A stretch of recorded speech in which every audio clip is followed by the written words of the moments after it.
Buenas tardes. Tal como teníamos programado, desde el Club de Cine UDP Madrid tenemos hoy la tertulia sobre el documental Notas de Soledad. Está con nosotros Nicolás Muñoz Sabia, guionista y director del mismo, que nos va a contar cómo se fraguó la idea y cómo se ha ido desarrollando todo el tema del rodaje, así como todas aquellas preguntas o curiosidades que tengamos respecto del documental. Contar. Sí, no digo que es un tema difícil, desde luego, el abordar un documental sobre una cosa abstracta, ¿no? Como la soledad y con tantísimos matices. Y al principio la verdad es que no fuimos muy conscientes pues como cualquier documental es muy difícil de abordar y tienes todos los problemas de la producción, de pues, los normales, ¿no? De ir consiguiendo gente que dé su testimonio, en fin, lo normal en cualquier documental, pues estamos en esa batalla. Y a lo mejor hasta el final del todo no fui consciente de hasta qué punto era abstracto y raro la cosa, ¿no? Pero bueno, al final la verdad es que sí hemos quedado contentos, ¿no? Del resultado y realmente también pasa un poco eso, ¿eh? Que en todo el proceso yo creo que pasa en cualquier proceso creativo, que se pierde muchísimo la objetividad. Y bueno, esto encima que lo he editado yo, ¿no? Que ya no solo lo grabas, que también soy cámara, ¿no? Sino que luego lo edito y lo veo para adelante, para atrás, una vez, dos, tres, y al final ya no sabes bien ni qué has hecho, pierdes mucho el norte y la distancia. Y luego, según lo hemos ido proyectando, pues bueno, la verdad es que sí ha tenido muy buena acogida y bueno, vamos entendiendo un poco y Y, aprendiendo del proceso también, ¿no? De qué cosas se podían haber mejorado, qué cosas, bueno, pues han quedado un poquito más abiertas o no, ¿no? Sí que a mí, hombre, sí me gustaría que o sea, de dónde parte la idea. Está hecho durante la pandemia, está claro, ¿no? ¿De dónde parte la idea o sea, cómo parte la idea en ese momento de pandemia de tratar la soledad, sobre todo desde los puntos de vista, porque, lógicamente, como se dice al final del documental, hay tantas soledades como individuos.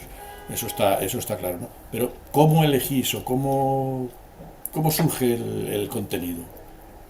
Pues mira, yo tengo la costumbre, no sé si seré el único que queda, que se lee el periódico todos los días prácticamente en papel, ¿no? Y entonces pues sigo las noticias al modo antiguo, digamos, ¿no?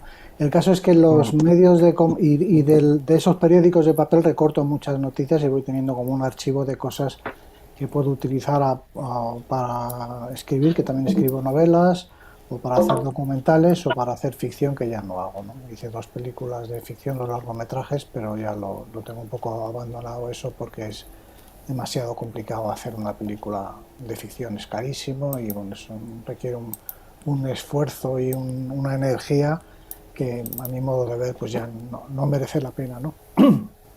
El caso es que entre esos recortes estaba hacía tiempo el tema de la soledad no deseada, ¿no?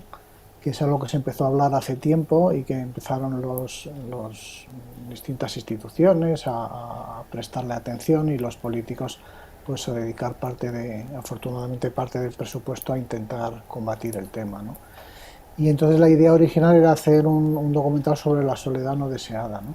Y empezamos a prepararlo antes de la pandemia. Nosotros tuvimos una reunión con la ONG Grandes Amigos antes de la pandemia, pues si nos confinaron en 2020, febrero creo que fue, ¿no? Pues yo creo que en noviembre, diciembre tuvimos una primera reunión y precisamente en la pandemia la gran angustia que yo tenía era que esto era un momento histórico y que afectaba de lleno a un tema como el que como el que íbamos a tratar en el documental y no podíamos grabar, no podía salir de casa a grabar. eh, en fin, ya te había contactado con Emilia, la persona mayor, esta que trabajaba en un cabaret de joven y todo esto, y yo quería, pues no habíamos grabado nada con ella, pero bueno, sí la había ido a conocer y todo esto, ¿no? Y a su voluntaria también, ¿no? Y mi angustia era que pasaban los días y yo no podía dejar testimonio de una cosa que era histórica, ¿no? Y que afectaba, como decía, al documental, ¿no? Y bueno, en parte fue una suerte también eso, ¿eh? Porque esa angustia pues se hizo un poco más llevadero el confinamiento, ¿no? Lo que queríamos era grabar y bueno, pues eso te mantiene vivo y te tiene entretenido, ¿no? Y bueno, pues con muchísimas dificultades pues se consiguió, pues mira, por ejemplo, muchos de los planos que hay de Madrid vacíos, yo tengo un perro afortunadamente que se revalorizó muchísimo en aquellos días y me iba con él a pasear con una cámara pequeña que tengo escondida debajo del abrigo, miraba a los lados y no había ningún policía, la sacaba y grababa, ¿no? Hasta que ya luego ya me crecí un poco, me fui con el trípode por ahí, me paró un par de veces la policía, me mandaron para casa de malos modos y tal, y al final contraté a una empresa que sí tenía autorización y acabaron de hacer todos esos planos de Madrid vacío, ¿no? Y luego, por ejemplo, con EMI, pues también quisimos grabar, pues lo que estamos haciendo ahora, ¿no? Grabar videollamadas y cosas así, y pues fue muy complicado, ¿no? Pues toda la logística de todas esas cosas siempre son muy engorrosas, ¿no? Porque Emi no tenía un teléfono que pudiese hacer videollamadas, hubo que comprar uno, mandárselo allí, con todos confinados, que funcionase, que fuese capaz la mujer de ponerlo en marcha. Y bueno, con la ayuda de la voluntaria pues se consiguió ir grabando esos audios y esas llamadas que aparecen en el documental y se pudo documentar un poco toda esa parte del confinamiento, ¿no? Y una vez ya que se empezó a poder salir a la calle, aunque fuese un poco, pues ya empecé yo a grabar pues cosas de cómo llegaba la voluntaria ahí a hacerles la comida y todo eso, siempre con mucho miedo, como os imaginaréis, ¿no? Porque no existían las vacunas, ¿no? Y entrar a grabar a casa de una persona de 83 años, dice, a ver si por la tontería esta del documental la matamos, ¿no? Y bueno, pues todo eso, cualquiera que intentó grabar o trabajar en esos días fue complicado, ¿no? Pero vamos, la semilla sí fue un poco la soledad no deseada y a partir de ahí, pues sí que también quise huir un poco de tópicos, ¿no? De, pues a lo mejor por ese seguimiento que hago a los medios, ¿no?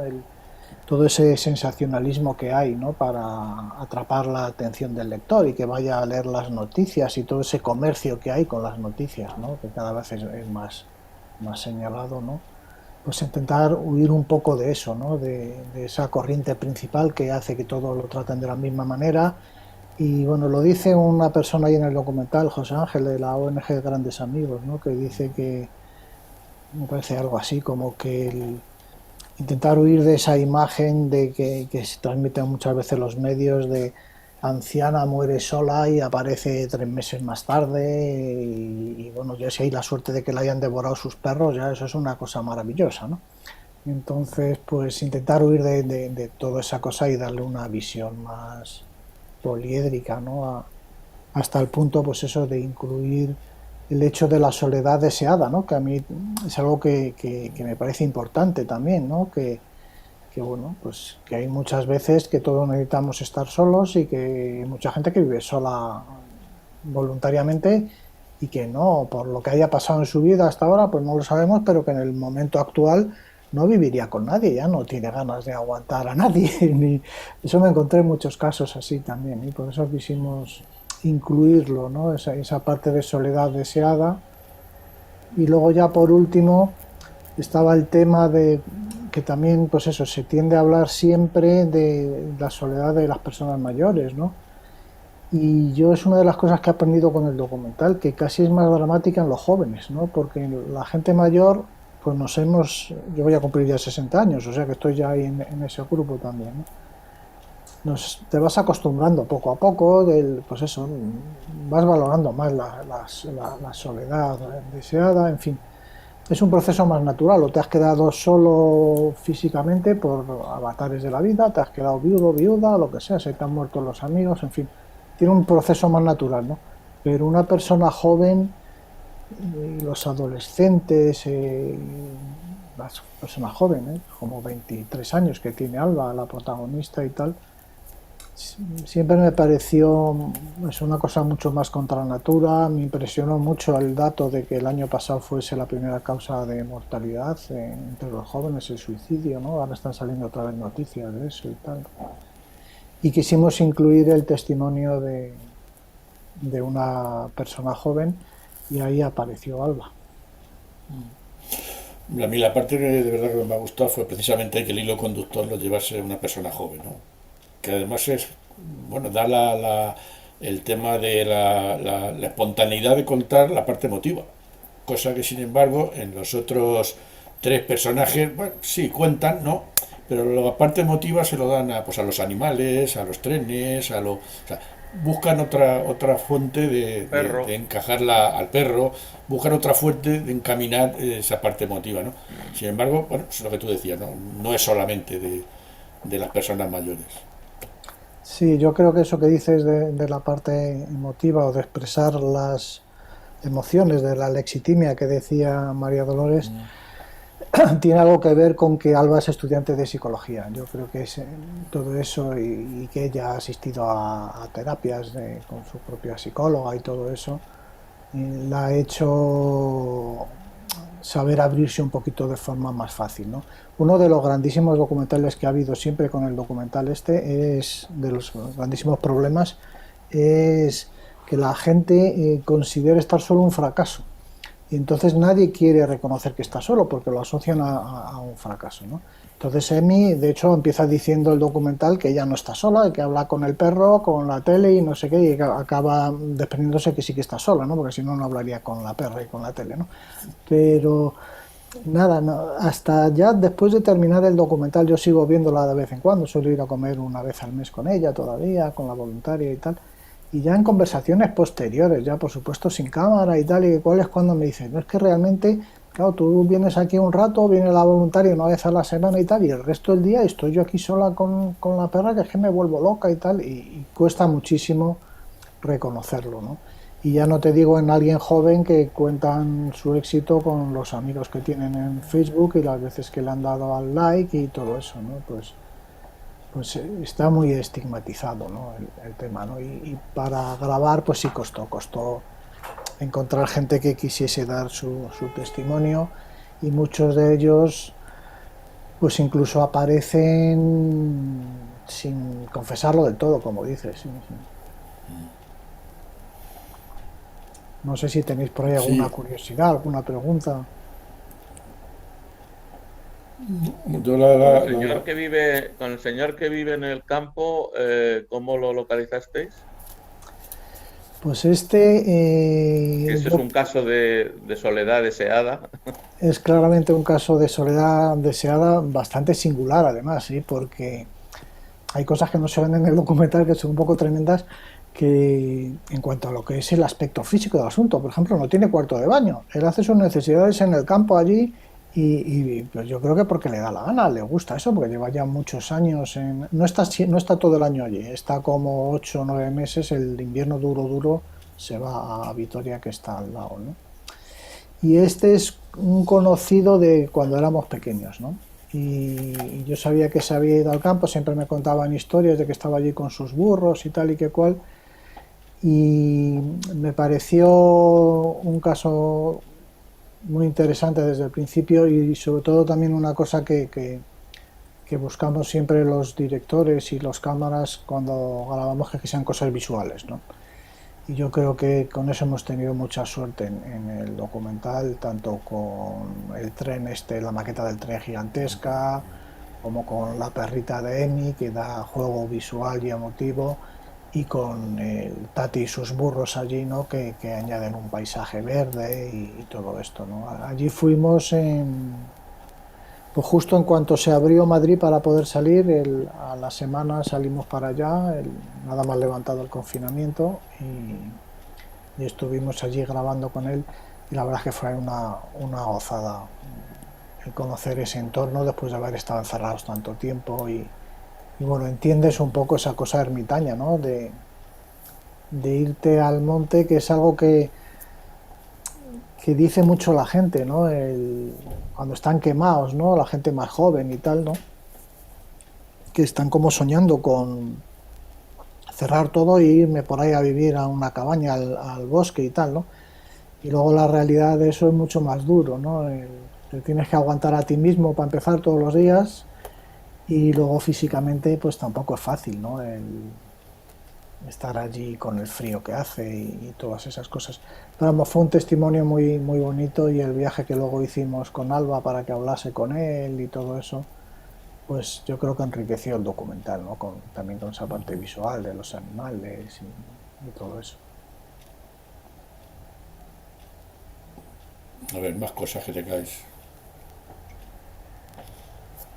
Yo en esa línea sí os puedo ir contando un poco pues, cómo han ido apareciendo todos los personajes que aparecen, ¿no? Que es esto es fundamental en cualquier documental, ¿no? En cualquier película también, ¿eh? Lo que es el casting, los actores que has elegido cambian una película y la convierten en otra cosa. Y en un documental que, aparte de ser actores, llevan su propia vida, pues es totalmente distinto de que esté una persona, como es lógico, a que esté otra, ¿no? Y, por ejemplo, con Alba, bueno, Alba viene a través de María Dolores, de Piti, de la Facultad de Psicología de aquí de Madrid, es prima mía, y muy al principio pues yo creo que llegué a escribir no me acuerdo cuándo, en qué fecha fue que la escribí diciéndola que queríamos, para hacer el documental, una estudiante de psicología que nos hiciese de hilo conductor un poco, ¿no? Que fuese haciendo en mi nombre, digamos, las entrevistas que queríamos introducir, ¿no? Y ya el sueño que pedimos es que si esa persona había pasado por algún proceso en el que se hubiese sentido sola o tal, pues que sería perfecto, ¿no? Y me dieron el nombre de 2 o 3 personas que eran chicas todas, y hablé con ellas durante un verano, hicimos un Zoom de estos y tal. Y bueno, pues al final me quedé con Alba porque funcionaba muy bien su aspecto de actriz, digamos, ¿no? Lo ha hecho muy bien, no es nada fácil estar delante de una cámara, todo se ha dicho, y manejar las entrevistas como las ha hecho ella. Y bueno, pues se abrió, para eso nosotros los directores somos muy egoístas, ¿no? Y siempre quieres más, ¿no? Y bueno, ella, sin marcarlos, pues fue poniendo unos límites, ¿no? De hasta dónde quería llegar y compartir su vida con nosotros, ¿no? Con la cámara, ¿no? Pero bueno, fue muy generosa y bueno, pues se abrió ahí, y bueno, es la persona que está más expuesta claramente en el documental, ¿no? A mí siempre me dio miedo que luego se pudiese arrepentir, ¿no? Y venirte, oye, que no quiero que salga esto, que no salga... De hecho, pasó un cotillo, os cuento así entre nosotros, la chica, su novia, con la que está allí, una de las conversaciones que tiene, una con el pelito corto, pues se separó de ella después de grabar el documental, y yo la escribí varias veces después para irle contando cómo iba todo, y no me contestaba, y me empecé a mosquear, digo, aquí pasa algo raro. Y estaba con muchas dudas con el documental, porque precisamente no le apetecía salir con esa persona que ya no era su pareja, y bueno, pues se mostraba insegura, ¿no? Luego ya pues se le pasó un poco la cosa, y bueno, afortunadamente no hubo que quitar ninguna de esas escenas que hubiera sido dramático, ¿no? Sí, Y es, de hecho me parece que lo cuenta también. Hay una parte que la cuenta también en el documental, que se habían separado y que luego habían vuelto y tal. Antes de eso, me imagino, que es lo que estás contando, lógicamente. sí, eso sería que hablaba de otra, porque la que sale en el documental, que además crea un poco de confusión, ¿eh? Porque ella está con una amiga del piso que a veces parece que es su novia al principio, pero que no es con la que habla de un viaje que hizo al sudeste asiático y tal. Y luego la que es su novia es una que habla de cuidar al cuidador, y de cómo ella, en cuanto dejó de hacer de cuidador de Alba mientras estaba deprimida, pues se quedó sin un rol y sin una función y lo pasó mal. Pues esta chica es con la que luego lo dejó, ¿no? Y bueno, Alba tiene también esa cosa que a mí me llamó mucho la atención, ¿eh? Y nos preocupó al principio, que habla con el lenguaje este, no sé cómo se llama, con la E, Sí, sí. que es algo que cabrea muchísimo a mucha gente, ¿no? El que ya no es que hablen en femenino todo el rato, o con la X cuando escriben o tal, sino con la E, que yo nunca lo había oído, la verdad, y que cuando empezó a decir estoy sola y estamos soles y tal, se me acercó el de sonido, el técnico, y me dice, oye, que no dice solas, que es el nombre, esta es la palabra del documental, y, y la pronuncia y lo dice con la E y tal. Pero claro, yo no me atrevía a intervenir ahí, ¿no? Porque pues es que es la personalidad de ella, pues hay que mostrarla como sea y aprender de ella lo que se pueda y mostrarlo así. Si hay alguien que le moleste, pues ¿qué le vamos a hacer? A mí no es una cosa así entre nosotros que me haga muy feliz, ¿eh? Todas esas manipulaciones del lenguaje me parecen un poco tontería, pero bueno, tampoco me opongo a ello. O sea que bueno, pues ella hablaba con la E, pues que hable con la E, ¿no? ¿Qué le vamos a hacer?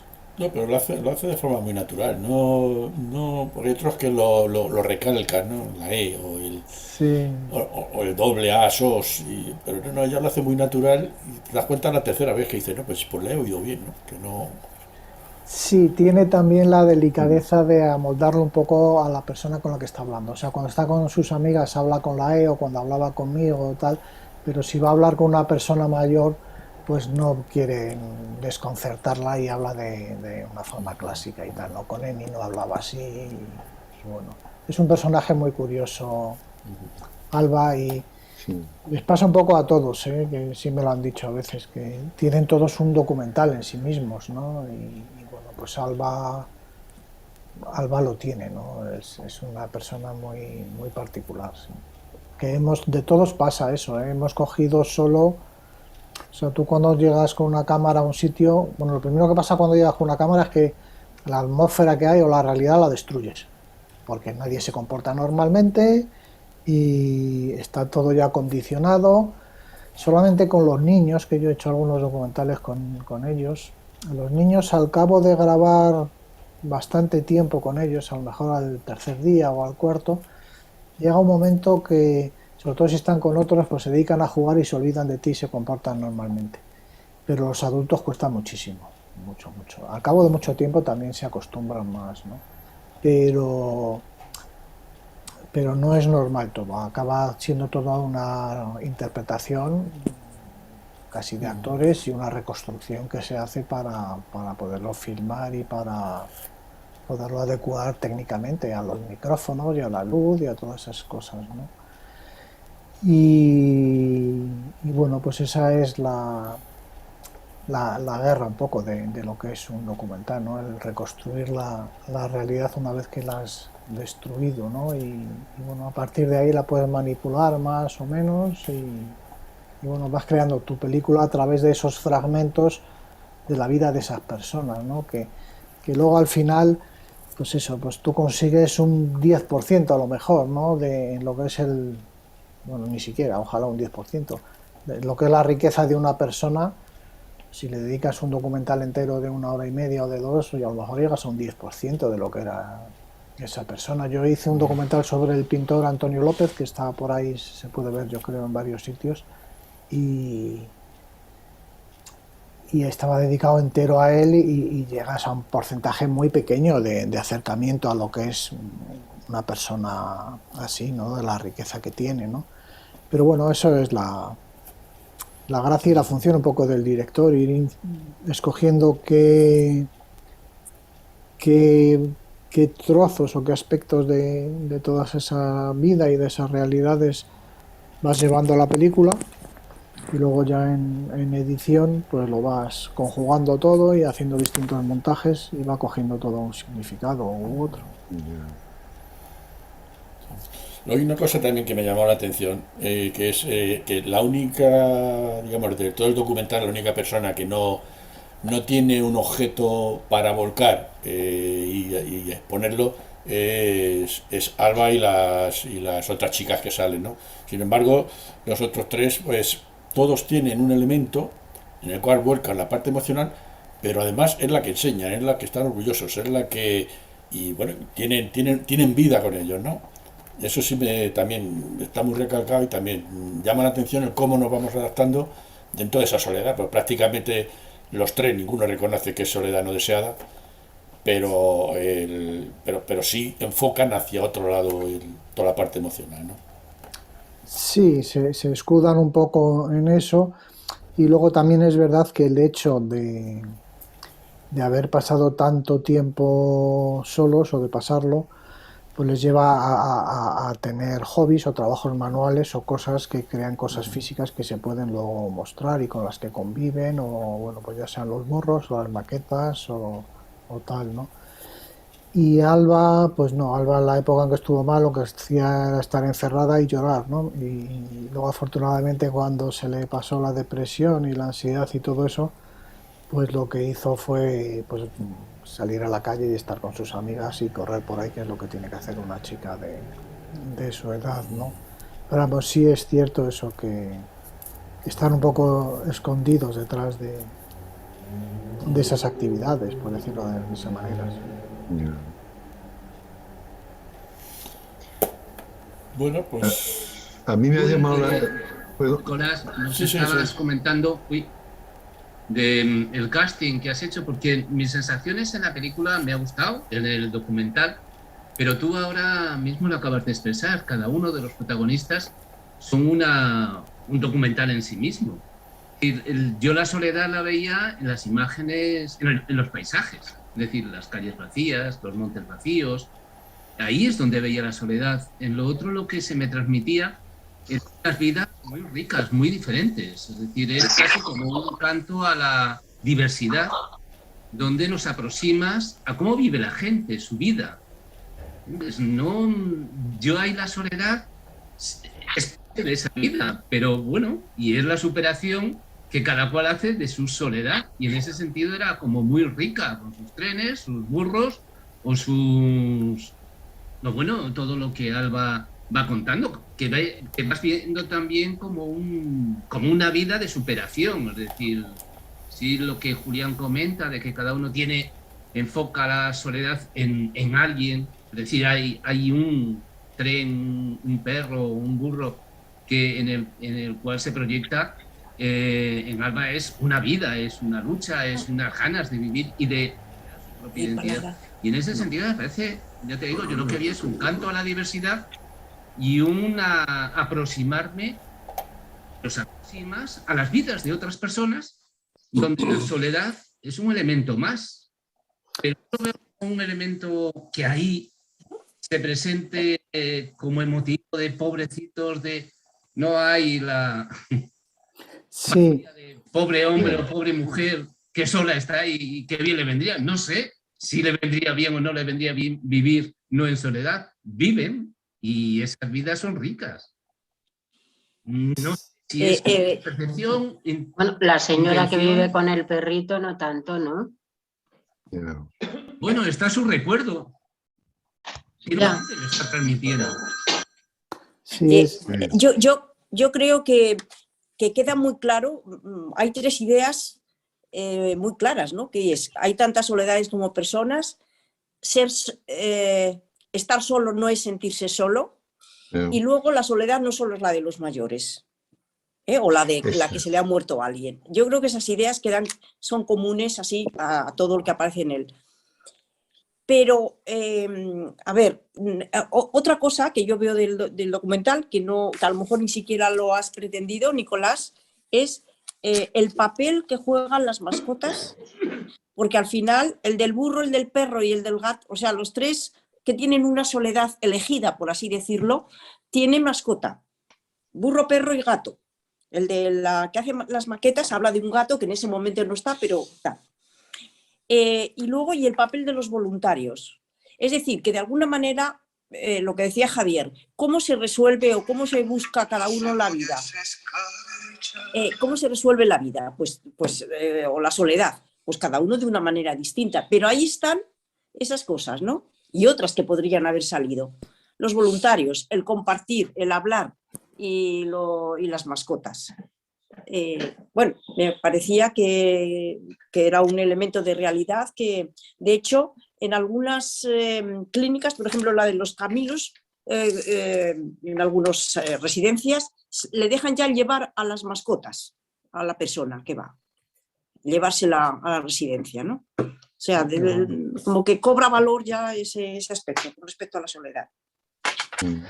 Sí, bueno, el caso de las mascotas, la verdad es que no está de una forma intencionada metido. o sea, desde luego fue una suerte enorme que Emi tuviese esa perrita, que tiene una relación de ella como si fuese su hija, vamos. No pude ir a grabar varias veces porque la perrita estaba enferma, vamos. O sea, va por encima de cualquier cosa su perra. La tuve que consolar un día al teléfono durante media hora porque le tenían que anestesiar a la perrita para quitarle casi Ya. todas las muelas y no sé qué, y estaba que no vivía la pobre, ¿no?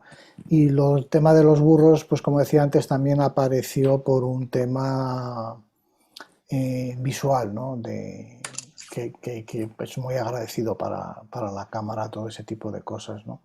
Y luego en cuanto al otro tema, esa ha sido una de las grandísimas dificultades del documental.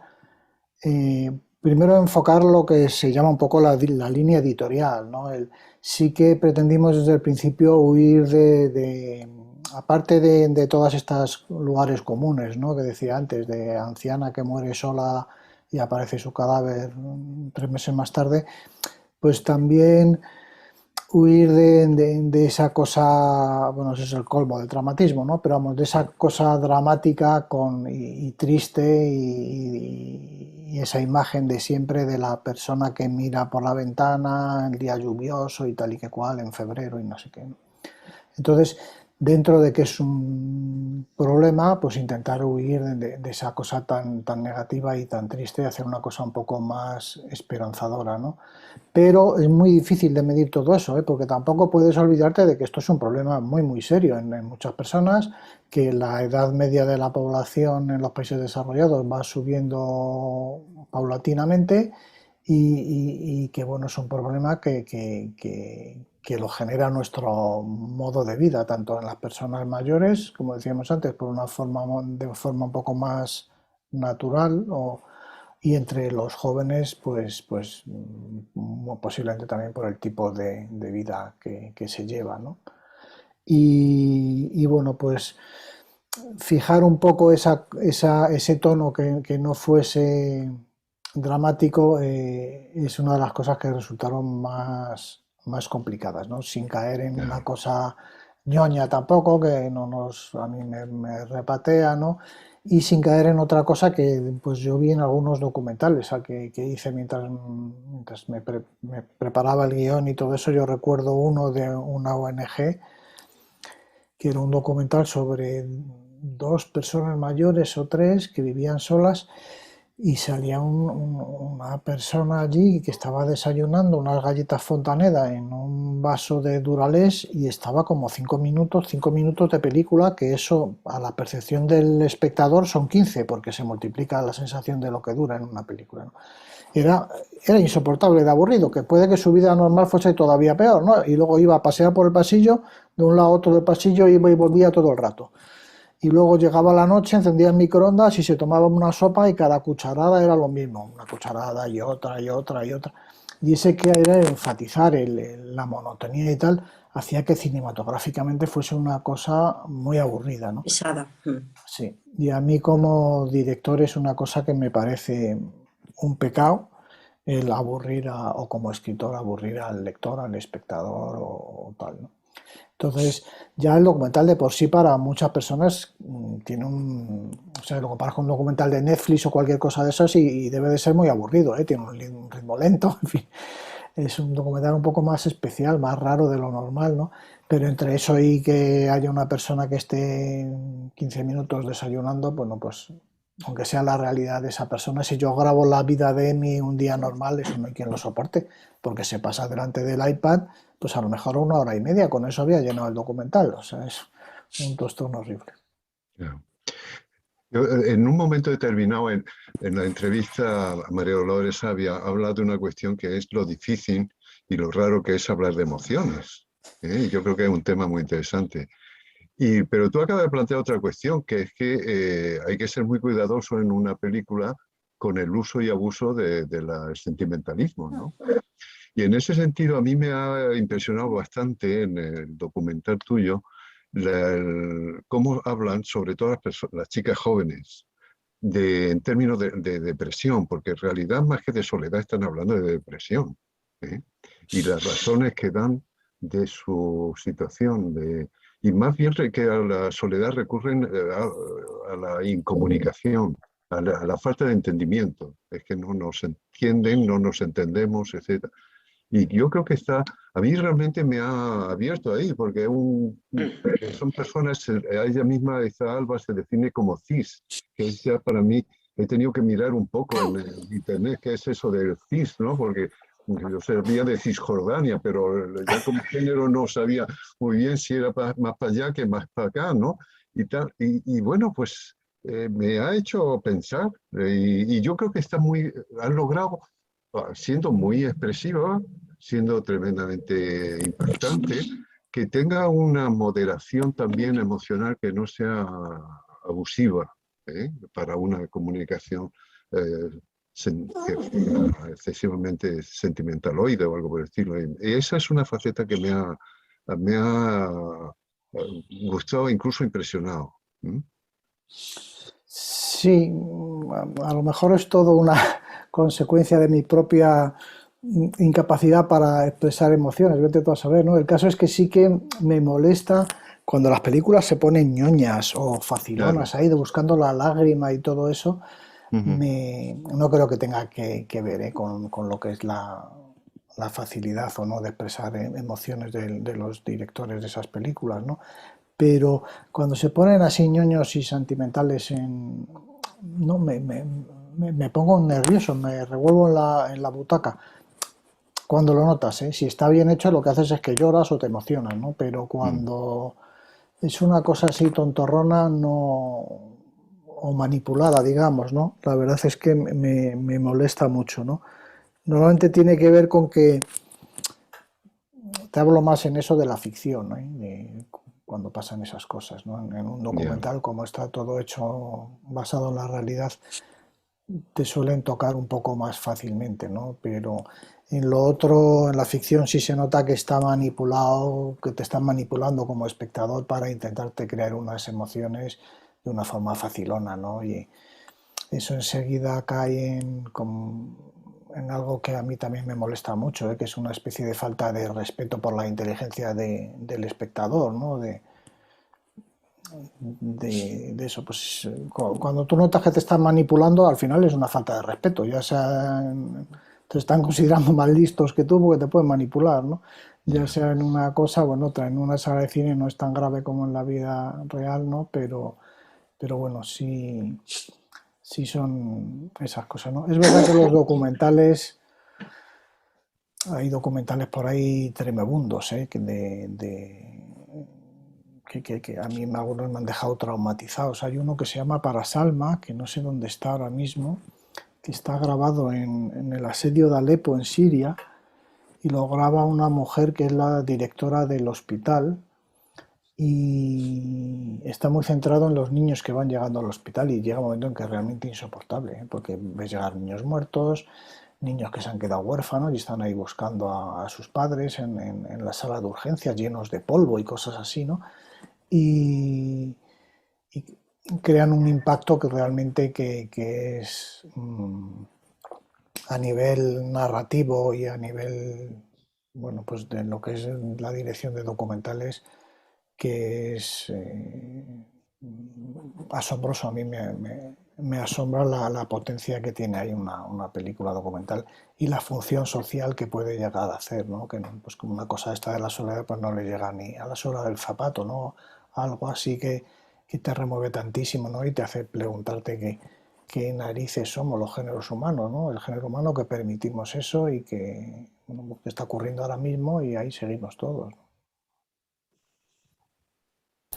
Y en ese sentido, una pregunta nada más. ¿Qué difusión tiene este tipo de documentales?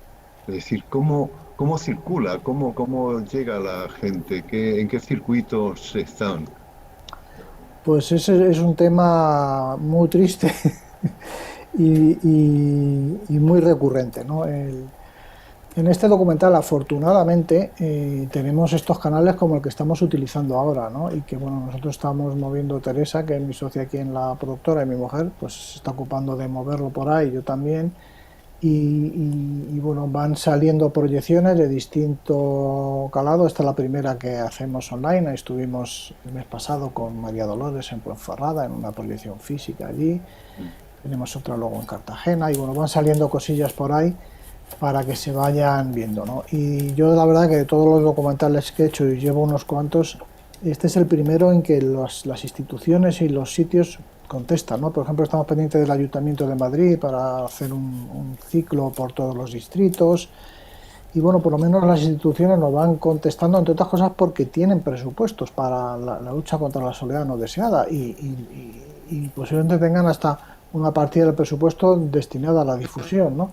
Y bueno, pues ahí de repente les puede cuadrar una actividad de este tipo y se van haciendo cosillas, ¿no? Luego está en Filmin, en la plataforma Filmin, que es el sitio donde pues, se puede ver así a diario y que bueno, pues a partir del confinamiento ha tenido una subida de asociados tremenda y que bueno, pues ya lo conoce casi todo el mundo. Y bueno, tuvo un leve paso por los cines que fue más que nada anecdótico y eso es las salidas que tiene. Gracias a Dios ahora existe la televisión, vamos, las plataformas bajo demanda y están ahí, se puede ver, ¿no? Pero es un serio problema que hay en la producción de documentales específicamente, ¿eh? Que se hacen muchísimos, cada vez se hacen más, no en España, sino en todo el mundo. Primero porque son muchísimo más baratos de producir que la ficción. Entonces ya los estudiantes de cine, según van saliendo de las escuelas, muchas veces eligen hacer documentales antes de hacer ficción, porque un documental con una cámara de 1.500 euros que tiene tu padre sin más, puedes empezar a grabar en calidad profesional prácticamente y lo editas en tu casa y tienes una película pues por 2 duros, ¿no? Y eso hace que haya un cuello de botella espantoso, que no hay forma de difundirlos, de llevarlos a los festivales y todo esto, ¿no? El Televisión Española ha mostrado interés, es un tema que les interesa y están viendo a ver cómo va la programación de este año, a ver si les encaja y a ver si al final lo cogen, ¿no? A ver si hay suerte. Pero vamos, el tema es una pesadilla. Para los cineastas, para los documentalistas, difundir su trabajo es una pesadilla. Ya. Una cosa que quería comentar es de los, por ejemplo, si lo habéis hecho con mucha intención o es una consecuencia que está ahí, que uno la ve más o menos, pero que no sé si coincide con lo que habéis querido. Es lo que he dicho antes, la primera vez que he hablado, que era sobre, porque no solamente es lo que dicen la gente, sino es la situación, ¿no? Y eso es la cámara como, por ejemplo, en la casa de Emi, ¿no? Los detalles, ¿no? de los muebles, de los objetos, la relación de ella con los objetos, o en el caso del que vive en el campo, ya no solamente son los burros. A mí me ha llamado mucho la atención cómo se quedaba sentado mirando a las gallinas, es decir, no está mirándolas, observándolas realmente, ¿no? Casi comunicándose con ellas, ¿no? Porque tiene varios animales, o el de las maquetas, que no solamente es un entretenimiento, incluso luego la parte esa que tiene como de radioaficionado, ¿no? Que se comunica por radio. No, solamente era ver en qué medida eso lo habéis tenido muy presente, para mí creo que forma parte del interés del documental, ¿no? El que no solamente es lo que dicen los testimonios, sino desde dónde, cómo, en qué situación y su entorno cotidiano, ¿no? Sí, hombre, era muy importante también reflejar todo eso, que además crea unas pausas que también son necesarias, ¿no? Para poderlo reposar. En todo eso me ayudó bastante el músico Álvaro de Cárdenas, porque muchas de ellas están subrayadas con la música, ¿no? Y recuerdo él, ya cuando estaba terminada la película, que me dijo, conviene ralentizarlo todavía un poquito, algunas transiciones y ¿por qué no metes unos fundidos a negro cuando pasas de un personaje a otro que le da todo un tempo un poquito más más calmado, ¿no? Y reforzar esas escenas, o cuando él duerme la siesta, o esas cosas que a mí estoy de acuerdo. A mí son de las cosas que cuando he vuelto a ver el documental ya terminado más me han gustado, ¿no? Yo tengo un problema que les pasa a muchos directores cuando has terminado la película, que vas de un fallo a otro. O sea, tú te pones a verla con otro y estás sufriendo diciendo, a ver que pase cuanto antes esta escena que está desenfocada, o esto que está mal el sonido, o aquí está aburrido, o que mal cae aquí este personaje. Y nos cuesta eso que decía al principio mucho, coger objetividad, ¿no?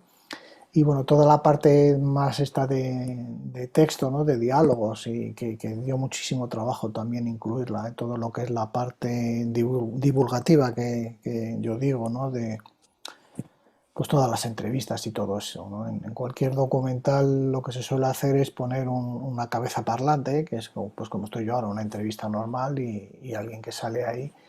Y eso para un poco esa dinámica como más naturalista, ¿no? De estar en la casa de la gente y de ver la vida misma, ¿no? Que es algo que a mí me gusta mucho, ¿no? Yo soy muy cotilla y me gusta, para mí es un sueño poder entrar a la casa de la gente, ¿no?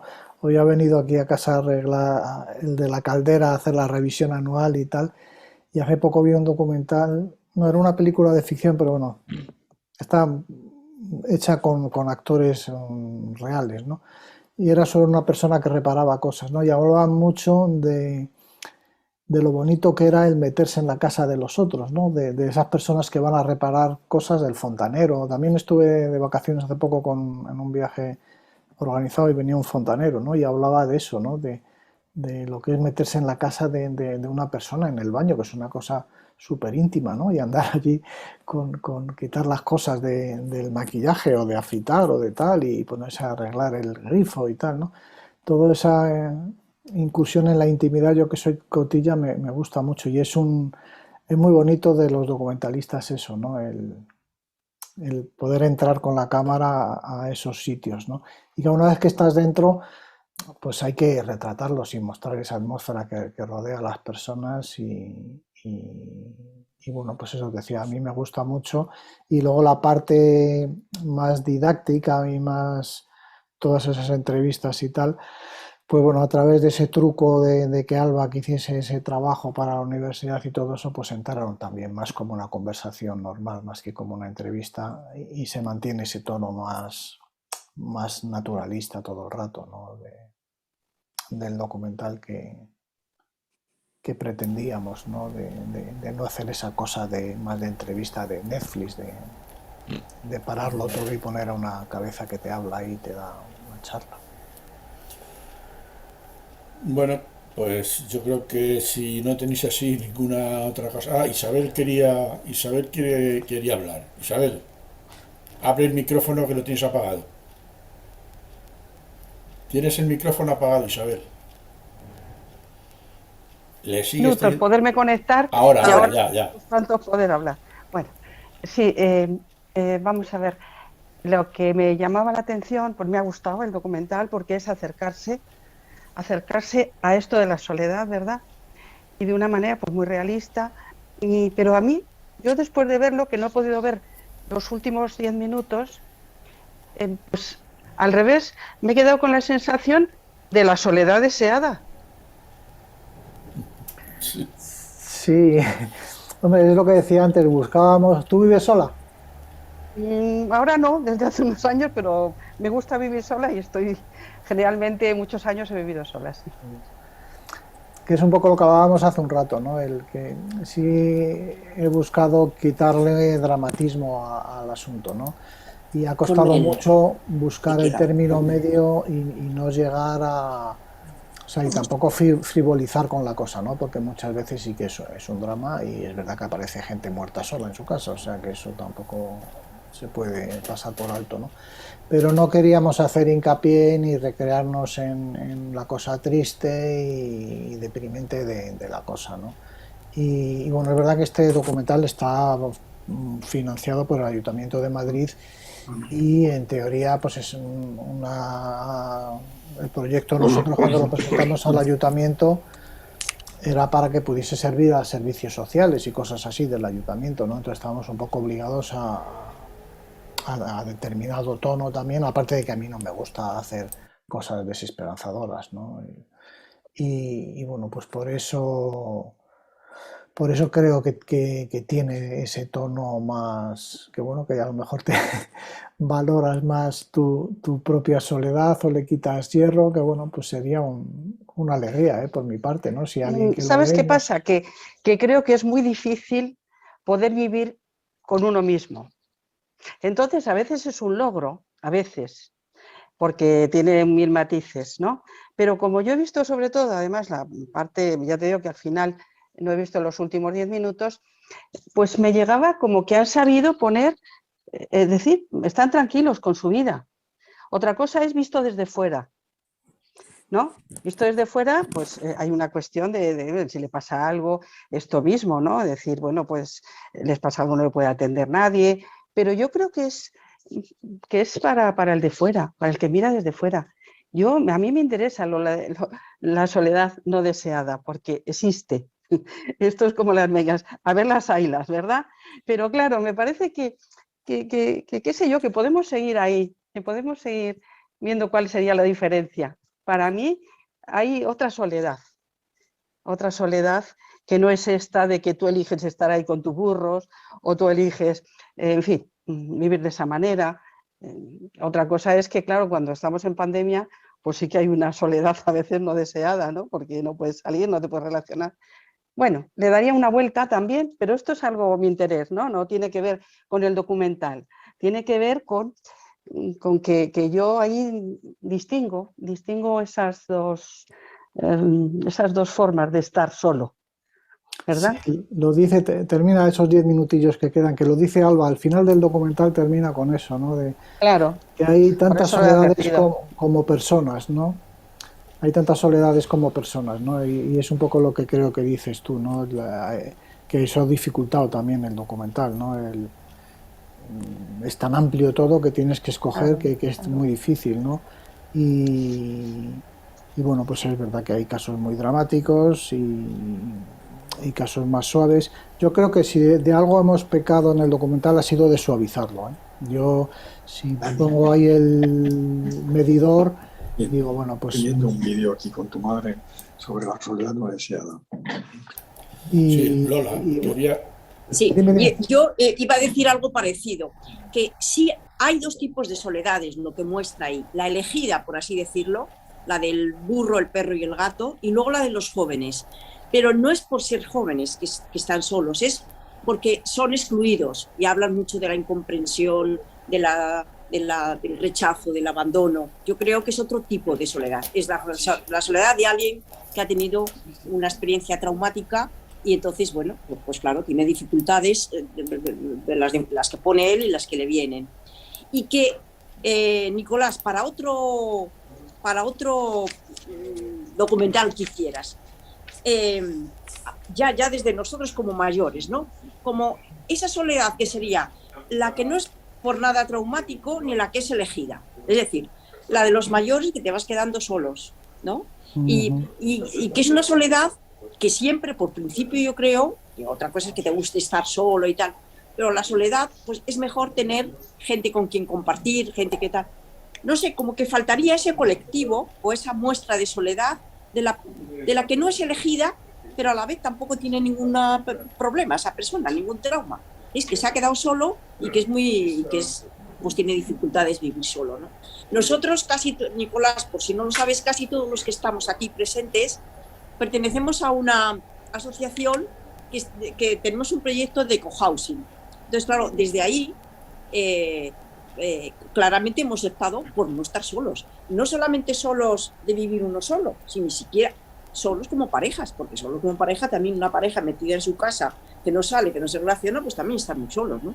Entonces, bueno, que desde ahí yo creo que queda mucho por hacer y queda mucho ver cómo las personas mayores o no mayores, pero que quieren compartir la vida y tal, ver qué salidas hay. Y en ese sentido mostrar el papel de las mascotas, el papel de los voluntarios, el papel de la comunicación, el papel de... Me parece importantísimo, ¿no? O de actividades comunes o... Sí, sí.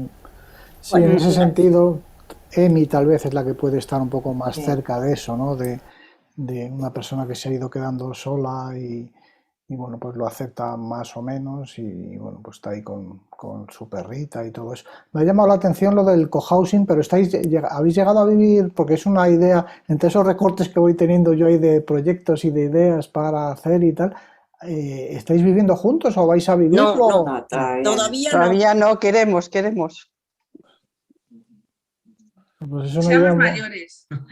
Todo se andará. Cuando estemos nos haces un documental. Sí, todas sí. maneras, Referido. Antes de No, pasar a incluso antes, O a bueno, veces en el proyecto.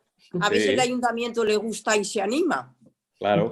porque es una salida a la soledad de los mayores, la no deseada, la no elegida y la no traumática, sino a la soledad de la vida normal, ¿no? Es una Yo salida. quería decir una cosa que habéis apuntado antes. A mí no me parece que sea una soledad elegida, ¿no? Yo creo que llegamos a decir, ¿no? El sujeto que está envuelto ahí, que es elegida. Pero un poco como, bueno, pues no me queda más remedio, pues digo que es elegida y yo mismo me convenzo, ¿no? Pero yo no creo que no existe o sea, elegida. ¿Cómo vas a elegir estar solo y aislado? Eso no tiene, va contra la naturaleza humana, o sea, no es así. Yo lo que Bueno, no es lo mismo estar solo que aislado. Claro, ¿Verdad? es que son cosas Bueno, distintas. sí, pero bueno, termino. Emi, por ejemplo, lo confiesa, ¿no? Yo creo que es más sincera o se reconoce más en la situación en la que está. Los otros dos no, bueno, pues, he encantado con mis burros, con mis trenes y no necesito nada más. Pero yo veo que ahí no está tan claro eso nunca. Es una huida, que puede ser una huida. Y luego otra cosa que también lo que estáis diciendo con respecto a los jóvenes, yo creo que lo que pasa ahí es que esta chica, o sea, es una depresión. El problema que es antes, o sea, estoy deprimida y por eso me quedo sola, o estoy sola y por eso me deprimo, o sea, ahí hay un componente distinto. No patológico en el sentido de, pero bueno, que es un Sí, problema, traumático, sí. un problema de salud mental y tal, pero con los mayores es otra cosa distinta, ¿no? O sea, no es diferente para mí, ¿no? Sí. Pero bueno, Sí, es verdad que en el caso de Alba sí que está bastante ligado a la depresión y bueno, hablan bastante en una parte del documental hablan bastante del tema de la depresión y todo eso. Pero luego es algo que no acabo yo todavía de entender, un psicólogo especializado en eso seguro que lo sabe mejor, ¿no? ¿Por qué la adolescencia y la juventud temprana provoca muchas veces esa sensación de soledad, muchas veces sin necesidad de que haya depresiones ni patologías por medio, ¿eh? Algo hay ahí en lo que es la configuración de la personalidad y en la creación de una identidad y todo eso que muchas veces pues provoca esas sensaciones y ese aislamiento y ese nadie me comprende, nadie me entiende, el enfrentamiento con los padres, que es un proceso biológico casi, ¿no? Y lógico, ¿no? Del ir saliendo del nido y todo eso, pues todos esos enfrentamientos me imagino que muchas veces pues provocan soledad pero ¿por qué también y exclusión, ¿no? Y en los colegios. Hay una situación de precariedad absoluta. Es decir, hay una indefinición laboral y personal tremenda, ¿no? Sí, hay una cosa que sí es que la gestión de los mecanismos de defensa. O sea, indudablemente los mayores sabemos gestionar, tenemos mucho más mecanismos de defensa y los sabemos gestionar mucho mejor. La gente joven, los mecanismos de defensa que tiene además son espontáneos, no son pensados, son más espontáneos y más primarios, con lo cual eso le lía todavía más y eso no sabe gestionarlo. Yo creo que un poco el tema de la gestión de los mecanismos de defensa es importante para el tema de la soledad. Bueno, ya, sí. Y hay un le iba a elemento... decir también... Perdón. Sí, Isabel, iba a decir dale. también... Oigo nada. ¿Sí? Isabel. ¿Hablo? Sí, habla, se Vale. te oye. Bien, sí que cuando habéis hablado, ¿no? De esto de que los jóvenes que se encuentran en esos momentos y tal, claro, pero es que hay muchos factores que intervienen y, en fin, es compleja la situación y pienso que tiene mucho más que ver lo familiar que lo social en ese caso. Es decir, por supuesto, ¿no? Hay pues en fin, hay un espacio para los jóvenes, unas políticas para los jóvenes, una educación, etcétera, y eso importa y es general, pero luego el modo de salir al mundo, cómo tú te encuentras con el grupo, cómo te encuentras con quién eres tú, cuál es tu identidad a esa edad, yo pienso que es muy complejo, que eso realmente tiene mucho que ver la pertenencia, ¿no? Es decir, de dónde tú partes y de dónde sales. Entonces ahí hay mucho que ver, quizás, y que explorar, pero lo veo que es otro tipo de soledad. Y es otro Es tema. la soledad de individuarte, de dónde estoy, qué soy, que hay apoyo para mí, en fin, todo ese tipo de cosas. Creo que es otra soledad diferente, que la podemos tener a lo largo de la vida, ¿no? En muchos momentos en que estás solo, porque realmente estás solo, ¿no? Con tu existencia. Pero bueno, esto ya no quiero, ya no me quiero meter, en ese jardín no me meto, ¿eh? Es simplemente que me parecía muy complejo y que tenía mucho que ver la pertenencia también, no solamente lo colectivo, sino la pertenencia familiar. Nicolás, tú antes nos hablabas del casting que hiciste. Hay un elemento común en todos los que salen en la película y es la renta. No son rentas bajas, por lo que se ve. Si no, no puedes tener esos trenes, ni esa casa, ni incluso esa tierra en el campo. No había, claro, abordar la soledad de una persona o de una mujer viuda con una pensión de 400 euros o de alguien con una mínima que no es propietario ni siquiera de su casa, con una pensión mínima, sin siquiera ser propietario de su casa, esas realidades existen. Y claro, la soledad es ahí, es una incógnita, no la desconocemos por completo, cómo se viven. ¿No tuviste esa oportunidad de encontrar a nadie de esas características en el casting o intencionalmente? No, es verdad que es un factor que lógicamente agrava un montón los problemas que pueda generar la soledad si encima tienes problemas económicos, ¿no? Es verdad que sinceramente es de las primeras veces que se me plantea algo así o que me lo planteo yo. No es algo que le hayamos dado especial, como bien dices, especial atención en el documental, que a lo mejor deberíamos de haberlo hecho, ¿no? Alba es la persona, aunque bueno, pues su familia que vive en Vitoria es más o menos acomodada, yo no los conozco, pero bueno, ella no recibe prácticamente ayuda de ellos y bueno, sí que vive al día totalmente, vamos. No es que no llega a final de mes, sino que no llega a mitad de mes, es que está por ahí haciendo chapucillas de lo que puede y por la calle, no sé a qué se dedica ahora, buscar firmas para, no sé qué me dijo, de estas chicas que van por ahí buscando que firmes para hacerte de Médicos Sin Fronteras o cosas así, ¿no? Sí, vale. Y bueno, pero vamos, es una precariedad económica que en su caso no es muy grave, ¿no? Que bueno, pues ella como es tan joven y tal, pues no le produce excesivos problemas, creo yo, ¿no? Claro. Pero en los demás no está muy marcado, ¿no? Tati, el hombre de los burros, tampoco es que tenga mucho dinero, pero bueno, el dinero no es su primera preocupación para nada, ¿no? O sea que sí es verdad que no se ha ahondado en ese tema, ¿no? Y bueno, pues que está bien esa reflexión, ¿no? A lo mejor no nos hemos metido ahí también por huir de tremendismos, no lo sé, ¿no? Y luego, bueno, pues también porque a mí me cabrea mucho cuando hablan los críticos y toda esta gente de cine posibilista o de tal, ¿no? Dicen, no, bueno, es que si posibilista pues esta película es posible porque participó el Ayuntamiento de Madrid, y no a ver quién paga a los técnicos y a los estudios y todo eso, ¿no? Y bueno, al Ayuntamiento de Madrid se le propuso un tema que podía ser de su interés y que era posible, ¿no? Y a la hora de buscar las personas que participan, pues tienen que tener también una serie de condiciones. Una de ellas es que se dejen grabar y que quieran compartir su vida ahí contigo y tal, ¿no?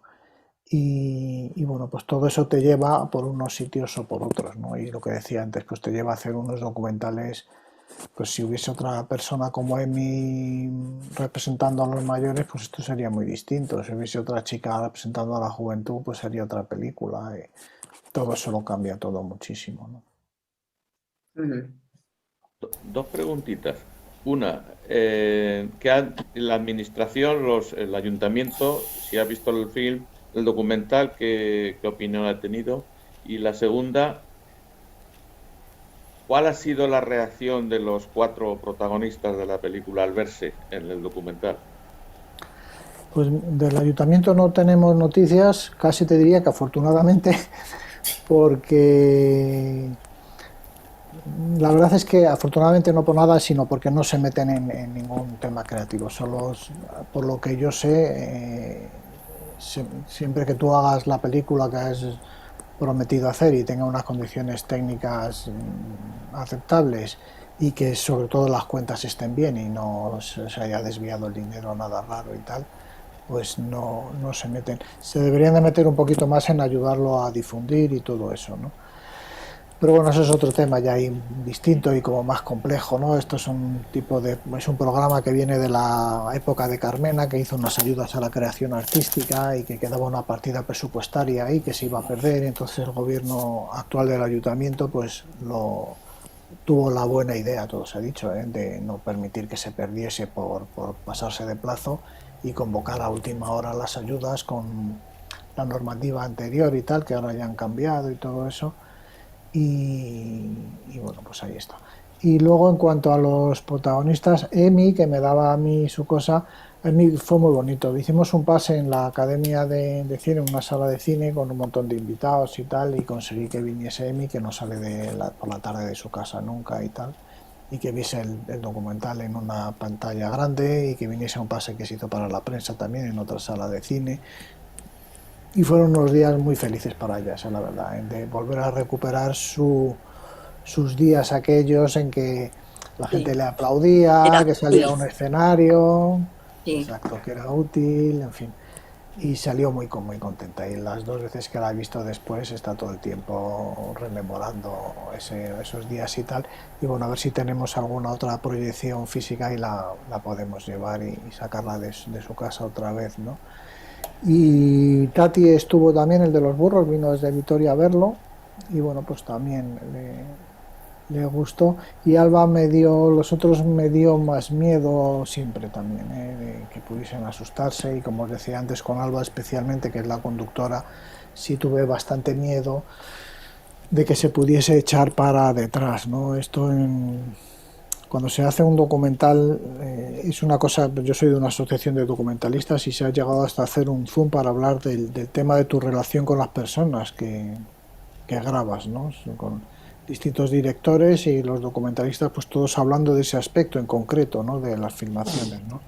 Porque es un tema muy delicado, ¿no? Salió en aquella reunión, por ejemplo, hay una cosa que los americanos hacen, por ejemplo, sí o sí, que es que antes de grabarte tú tienes que firmar un papel en que lo consientes, en que cedes tus derechos de imagen y tal y que cual.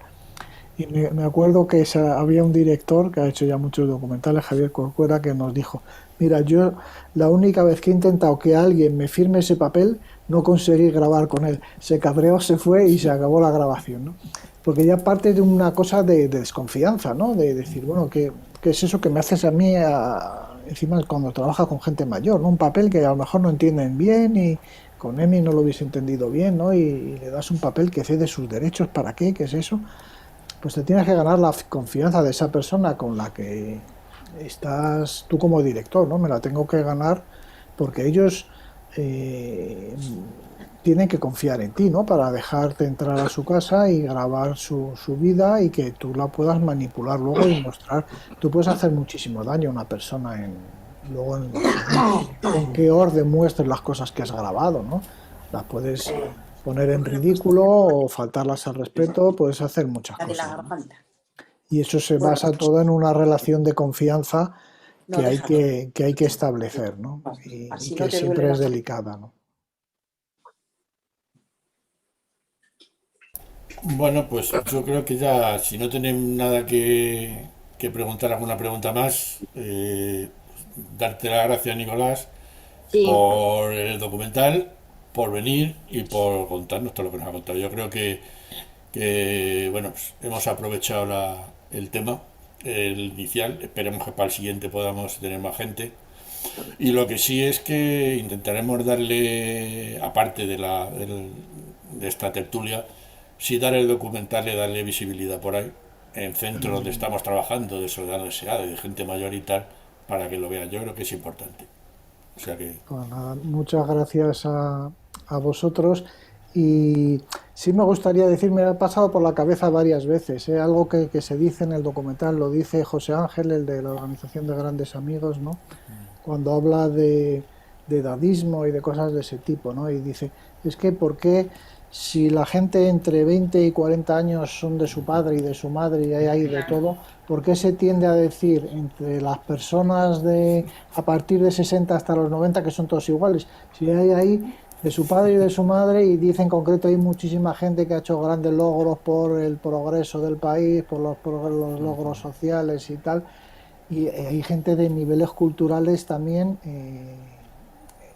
súper variados, ¿no? Y siempre tiendes pues muchas veces a eso, también a buscar gentes de un poco nivel cultural y no sé qué, y pobrecitos y tal. Sí, no, pero en esa edad hay montones de catedráticos y de gente valiosísima, súper formada, ¿no? Y bueno, pues sí es verdad que lo de hoy creo que ha sido un poco un ejemplo de eso. Ha sido un gusto hablar con vosotros y mantenerme informado de vuestro proyecto ese de, ¿cómo se llama? Cohousing. vale. Si tenéis Facebook, buscarme ahí en Facebook, por ejemplo. Yo es la única red así que tengo y que sigo un poco en Facebook, y me hacéis amigo y por ahí nos podemos comunicar, o si no a través del correo electrónico o lo que sea.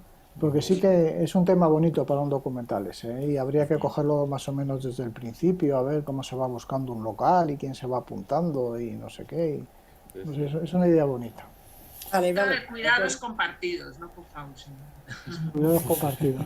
Es como le llamamos, comunidad colaborativa. De cuidados compartidos. ¿Pero se trataría de vivir juntos en un mismo espacio o no? Sí, Sí, sí, sí. sí. El tema que el proyecto nuestro queremos que sea un proyecto de carácter público, queremos además no alejarnos de Madrid, sino vivir en Madrid, Madrid ciudad, como rechazo a lo que es los mayores también se nos manda al monte, bien, al monte, y nosotros estamos en el monte ahora, y muchos algunos de los que están hablando están en el monte, pero queremos vivir en la ciudad donde hemos vivido siempre y con los amigos. Entonces eso tiene que ser carácter público, cesión de suelo, dotacional, de servicios sociales, someternos nosotros a obligaciones también con respecto a los controles de servicios sociales, y el modelo es un modelo público-privado en el que nosotros invertimos, ellos dan el suelo, invertimos y cedemos después toda la propiedad al propio ayuntamiento. Y eso lo ha retrasado, aunque ahora parece que estamos en un momento, clave y con posibilidades de que salga adelante. Con lo cual te mantendremos informados. Hay un grupo de 50 personas que son los directamente implicados, todos los que estamos, casi la mayoría de los que estamos aquí estamos metidos ahí, y después hay 60 personas que están en lista de espera para si sale y hay más espacio o hay más de un centro, poder también incorporarse. Está definido, te podemos mandar el modelo. Pues sí, envíamelo ya, sí, hombre, sí. Y te puedes apuntar en la lista de espera. Ah, sí, tú tienes la edad. Tú tienes la edad. Sí. Ya entro, sí.